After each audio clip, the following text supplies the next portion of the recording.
এই সমস্ত দাবি মাননীয় প্রধানমন্ত্রীকে, মাননীয় মন্ত্রিপরিষদের সম্মানিত সদস্যবৃন্দ যদি সঠিকভাবে বুঝাইতে পারে তাহলে আমাদের দাবিগুলো পূরণ হবে।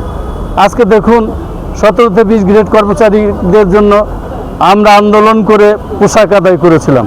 তৎকালীন সাবেক প্রধানমন্ত্রী বেগম খালেদা জিয়া আমাদেরকে পোশাক দিয়ে গেছে। সেই পোশাকের টাকা বরাদ্দ হয়, টাকা পাই। একটি দেখেন নবম গ্রেডের কর্মচারীরা পোশাকের টাকা বেতনের সাথে পায়, আর 17 থেকে 20 গ্রেডের কর্মচারীরা বেতনের সাথে পায় না, কন্ট্রাক্টরের মাধ্যমে অর্ধেক টাকাও তারা পায় না। এইটা আমরা বেতনের সাথে দেওয়ার জন্য অনুরোধ জানাচ্ছি।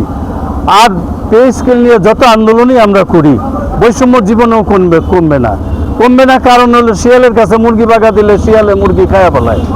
আমরা যাদের দিয়ে পে কমিশন কমিটি করা হচ্ছে, পে কমিশন পরিষদে যদি আজকে কর্মচারীর প্রতিনিধিত্ব থাকতো তাহলে এই সুপারিশটা হতে পারতো না, তাইলে কর্মচারীদের স্বার্থে হতো।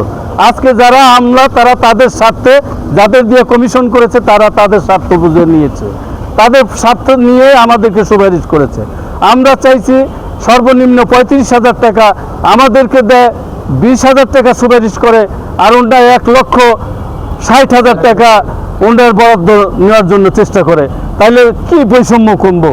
হাজার হাজার ছাত্র জনতা গণ অভ্যুত্থানে রক্ত দিয়ে একটি স্বাধীন সার্বভৌম দেশ প্রতিষ্ঠিত করে গেল, একটি সরকার প্রতিষ্ঠিত হলো, গণতান্ত্রিক সরকার। তার কাছে আমাদের আশাটা কি? আমাদের আশা প্রত্যাশা অনেক বেশি।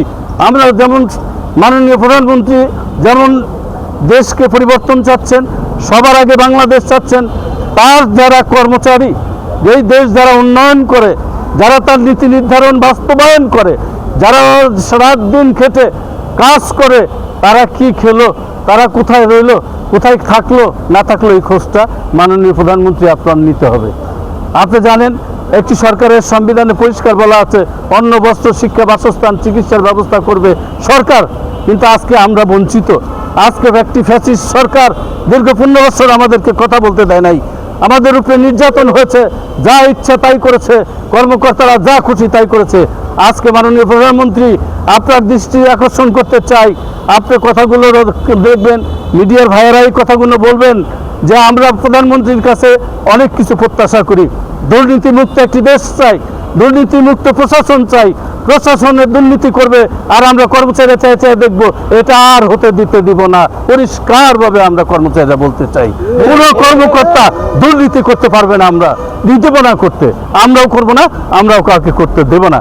মাননীয় প্রধানমন্ত্রী আপনার প্রতি সদাই আহ্বান জানাচ্ছি, আমরা কোনো রাজনৈতিক নেতা না, কোনো রাজনৈতিক দলের কর্মী না, আমরা প্রজাতন্ত্রের সেবক হিসাবে আমরা চাই না আমাদের সরকার বিব্রত হোক, আমাদের সরকারের বিরুদ্ধে বদনাম হোক, আমাদের সরকারের বিরুদ্ধে রাজপথে নামুক মানুষ, আমাদের সরকারের বিরুদ্ধে এই সমস্ত কাজগুলো হোক, বা ওই সচিবালয় গ্রহ হোক, বাড়ি গ্রহ হোক, এই সমস্ত কর্মসূচি আমি চাই না। আমি চাই সুষ্ঠুভাবে, সুন্দরভাবে আমাদের মাননীয় প্রধানমন্ত্রী যে কথা বলেছেন, যে কয়টা কথা বলেছেন তার ডবল কাজ করেছেন বাংলাদেশে। আগামী দিনেও আপনার কমিশন অবশ্যই আমরা পাবো, কিন্তু আমরা চাই মন্ত্রিপরিষদের কাছে অবিলম্বে আমরা রাজপথে যেন কোনো কর্মচারী না নামে, তার আগে আমাদের প্রজ্ঞাপনটা দিয়ে দেন। বাকি দাবি সচিবালয়ের ন্যায় পদবি পরিবর্তন করতে হবে, বাকি দাবি আউটসোর্সিং পদ্ধতি বাতিল করে রাজস্ব খাতে নিয়োগ প্রদান করতে হবে, আমাদের দাবি কর্মচারীদের পোশাকের টাকা বেতনের সাথে প্রদান করতে হবে, আমাদের দাবি প্রাইম স্কেল সিলেকশন গ্রেড, উৎসব বোনাস, এরশাদের সময় কত আন্দোলন করে আমরা এনেছি, কেন সেটা বঞ্চিত হবে?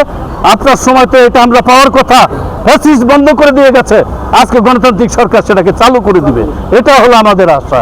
তা আমি আর বেশি কথা বলবো না, মাননীয় প্রধানমন্ত্রীকে অনুরোধ জানাবো, আহ্বান জানাবো সম্মানিত মন্ত্রী পরিষদের সকল সদস্যবৃন্দের সাথে। আমরা সেদিন আমি দেখা করেছি, আমরা মাননীয় অর্থমন্ত্রী আশ্বাস দিয়েছেন খুব শীঘ্রই আপনারা পাবেন, তিনি অতীতেও কাজ করেছেন, অভিজ্ঞ একজন অর্থমন্ত্রী আমরা পেয়েছি। মাননীয় একজন আজকে প্রধানমন্ত্রীর মুখ্য সচিব সে আমাদের পক্ষে যে সুন্দরভাবে কথাগুলো বলেছেন, আপনারা উপলব্ধি করবেন, দেখবেন। কোনো মুখ্য সচিব এইভাবে বলে না। উনি বলেছে 11 বছর যাবৎ কর্মচারীরা কষ্ট আছে, বেতনের বৃদ্ধি হয় নাই, তাদের বেসিক বৃদ্ধি হয় নাই, এই কথাগুলো কেউ বলে না। কিন্তু উনি বলেছে, উনি কর্মচারীর স্বার্থে উনি কথাও বলেছেন আমাদেরকে, যে আমি বোঝানোর চেষ্টা করব সরকারকে।